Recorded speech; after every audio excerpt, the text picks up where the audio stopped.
Hi everyone, and thank you for tuning in to our presentation related to composting incidental to farming. This presentation is aimed to create a community conversation on the topic of composting incidental to farming. Composting incidental to farming is a current land use code allowance that we are exploring as a possible code update for. At the end of the presentation, we will make note of the online survey that is open for the public to provide input relating to this topic.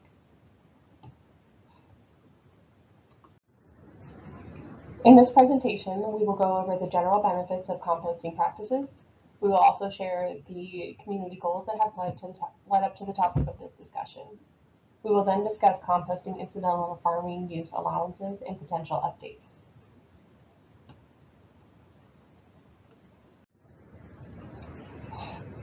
We imagine that there are different interests about on-farm composting that led you here today. And through the online survey, we are asking you, are you a resident interested in composting, a person actively working with composting programs or initiatives, an agricultural worker actively working with composting programs or initiatives, or are you here for another reason? For those of you that are watching online, again, the online questionnaire is available for you to answer there. Before we discuss what composting incidental to farming is, we would like to briefly share the benefits of compost that have influenced local values, initiatives, and policy decisions. First, what is compost? Compost is a natural process of the recycling of organic matter, for example, food scraps and tree leaves, into a soil improving material. The image to the right shows what finished compost looks like. This compost material is used for a range of environmental benefits that we will cover now. Compost reduces waste stream and combats climate change. Rather than sending food and yard scraps to the landfill, composting upcycles resources into an environmentally beneficial product. These materials would otherwise break down in landfills and be emitted as methane into the atmosphere, which is a major contributor to greenhouse gas emissions in the United States. The beauty of compost is how it can improve soil health. When organic matter is naturally broken down, it establishes beneficial nutrients. When compost is applied to the land, the nutrients help plants and root systems grow stronger. Stronger plants are more resilient to weather and pests. Strong plants also help the land capture water more efficiently. Water conservation is vital for agricultural producers in a region with a long history of drought. And while composting does have its benefits, the Community Planning and Permitting Department would also like to acknowledge that composting comes with a set of potential public and environmental health impacts. This includes concerns related to the odor caused by composting, runoff, improper breakdown of organic materials, and air quality impacts from dust pollution. We are here today to have a conversation that includes community goals and concerns related to this topic. We will also get into how the Land Use Code is set up to alleviate these concerns later in the presentation. The list of compost benefits brings us to our community goals because different people throughout the county are expressing significant interest in exploring compost as a tool to meet local initiatives focused on improving soil health on farms, carbon sequestration, organic waste diversion, and overall climate resilience. On the theme of community goals, our department is receiving input that different agricultural producers, customers, and partners have expressed interest in exploring small-scale compost operations as a path to improve soil and biodiversity health on agricultural lands, as well as divert local organic wastes, improve food security, and lead initiatives addressing climate change. Our department is recognizing these trends that regenerative agricultural practices, which includes composting, are receiving opportunities through various funding and partnership opportunities at local, state, and federal levels. For instance, the top headline shows that the USDA is investing $10 million towards funding for agricultural producers to pursue climate actions. The bottom headline shows a local level grant awarding funding for a similar environmental mission. We want to make sure that the Land Use Code is meeting the evolving needs and interests of our community. In particular, we are hearing from people working within and working with the agricultural community we're interested in small-scale on-farm composting that would allow the public to be involved as a way to establish a more localized circular matter. The model in the center of the slide is what we imagine this type of goal would look like. Starting with a bottom left circle that reads public organic materials, we imagine that there are collective goals to divert organic materials from landfill. Moving to the top left circle, we can see how neighbors and customers can contribute to existing small-scale compost capacity on farms. Then we see how farmers would benefit from soil health practices, until ultimately any extra compost that farmers produce could become available to the community. The input that we have received has allowed us to create this visual, which is a significant factor as to why we are exploring land use allowances for composting incidental farming operations. We recognize certain provisions under this use currently act as a barrier to the circular model approach, as well as to some regenerative farming approaches.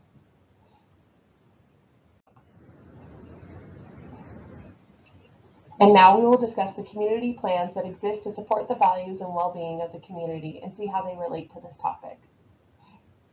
Those plans include the Environmental Sustainability Plan adopted in 2018 and put together by our Office of Sustainability, Climate Action, and Resiliency. The other is the Boulder County Comprehensive Plan, which was put together by our Community Planning and Permitting Department, formerly known as Land Use, and is updated over time. And the third is our Land Use Code, which is not a comprehensive plan, but is instead a tool for implementation.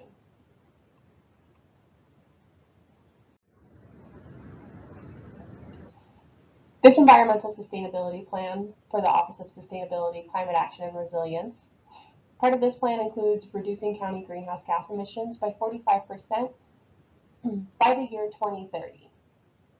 A goal in this plan is to work with Boulder County farmers and ranchers to increase the carbon sequestration potential of using carbon farming methods, including but not limited to adding compost to soils, reducing tillage, planting trees, and using slow-release fertilizer, as well as using cover crops. The Boulder County Comprehensive Plan has also identified compost as a tool to combat climate change. One of the goals within the Boulder County Comprehensive Plan states that the county will use sequestration to reduce carbon impacts where applicable, and this includes using compost to replenish depleted soils. The comprehensive plan also seeks to align policy with a circular economy model principles and practices, as well as to encourages us to seek to manage discard materials as locally as possible.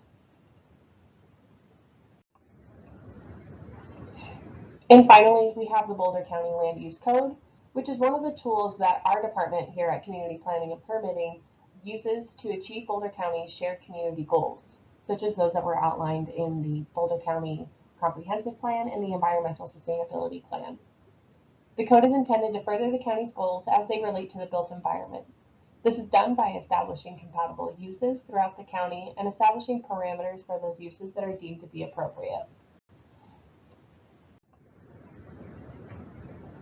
And for those of you that are watching online, we just kind of want to sit here, we want you to think on this question for just a minute. What brought you in today, or in your case, what brought you to this presentation today? And what are your goals as they relate to composting? We again would like to gather that feedback through our online questionnaire, which is linked on our website.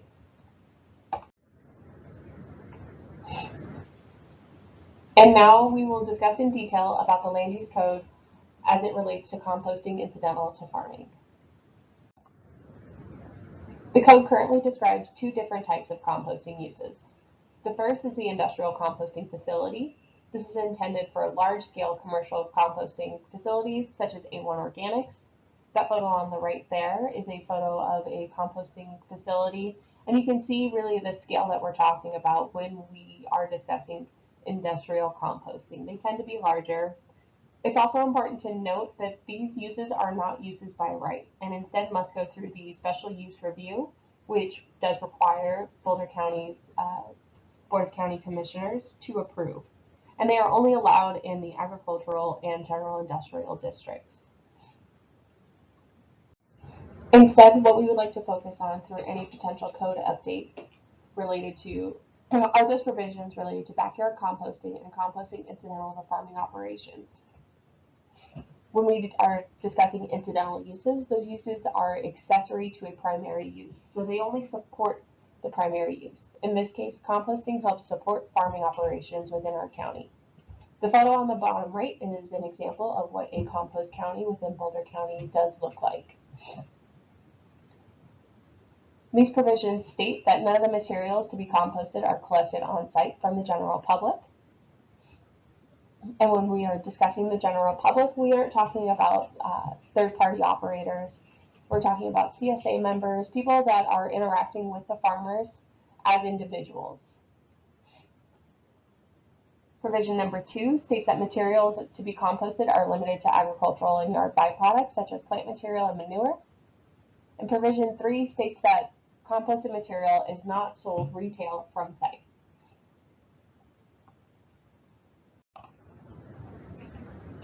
Other provisions within this establish our parameters that we help you to mitigate impacts to our environment as well as to neighbors. Provision 4 states that the location of the composting is at least 300 feet from any property line if more than 50 cubic yards. To demonstrate what these setbacks do look like on large properties throughout the county, I've identified a property that is 40 acres. There's approximately 1,300 feet by 1,300 feet.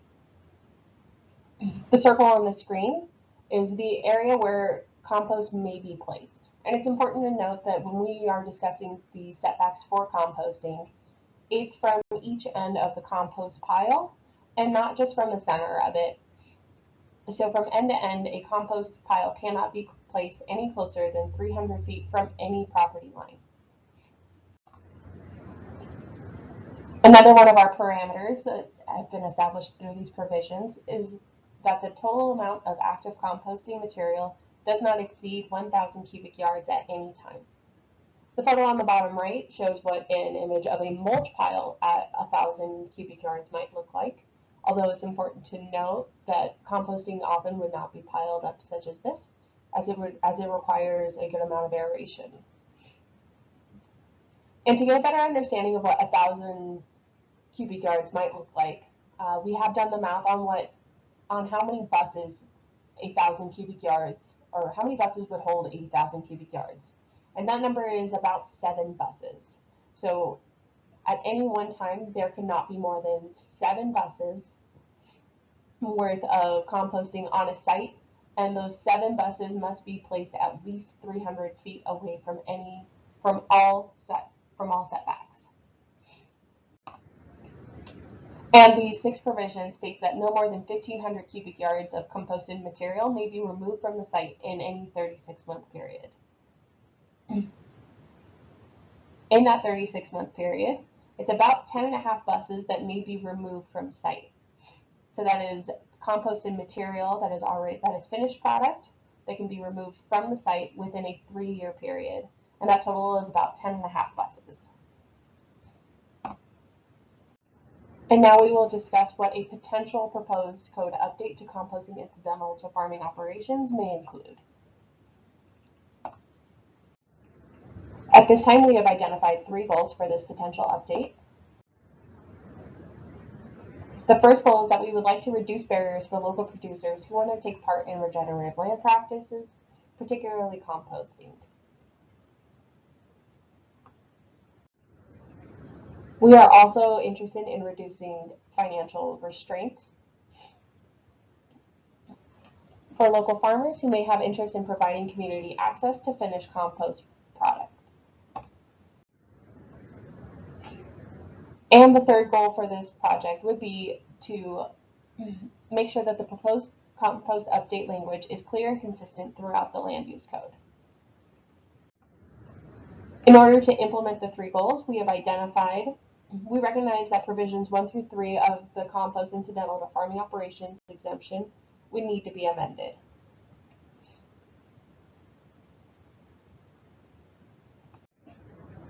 We do currently have standards related to mitigating the concerns for composting operations that we intend to mitigate in general, as well as through this potential code update. Boulder County's public health enforces state regulations regarding composting on site throughout the county. The Public Health Department responds to complaints regarding odor and dust and requires that composters mitigate both issues. State regulations also address issues associated with the retail of compost and concerns relating to pathogens in improperly composted material and runoff. Per state law, participating farmers may be required to register with the appropriate state departments.